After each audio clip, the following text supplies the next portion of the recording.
Ces fonds servent tout simplement à lutter contre ce qu'on appelle la discrimination territoriale. En fait, ces fonds servent à, de manière barbare, c'est le développement économique, social et territorial d'une zone. Donc c'est-à-dire que ça sert en fait à éviter ce qu'on appelle par exemple les déserts hospitaliers.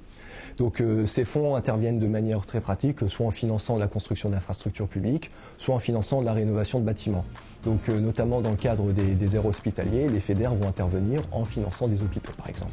Quand il y a un chantier qui bénéficie de fonds FEDER, c'est tout simplement, il y a un grand panneau, qui indique soutenu par la Commission européenne, financement FEDER.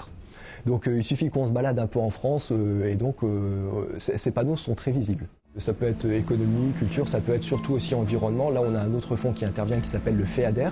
Et alors, par exemple, ça peut, un exemple très concret, ça c'était un village en Pologne qui en fait était soumis à des bourrasques qui allaient généralement à plus de 100 km/h.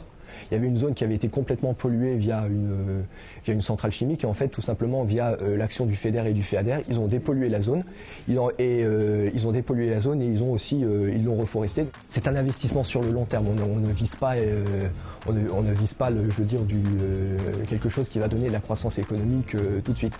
Et c'est vraiment pour lutter contre les clivages régionaux, pour désenclaver les régions qui sont défavorisées.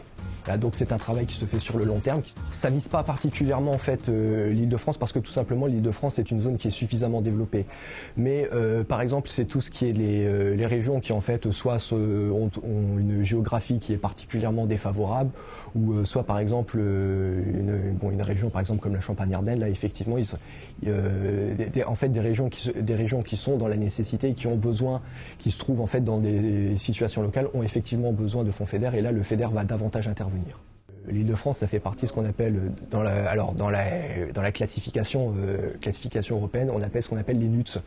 Donc l'Île-de-France, on est en NUTS 2 ou en NUTS 3, c'est-à-dire les zones qui sont bien développées économiquement où il n'y a pas besoin d'intervenir en la matière.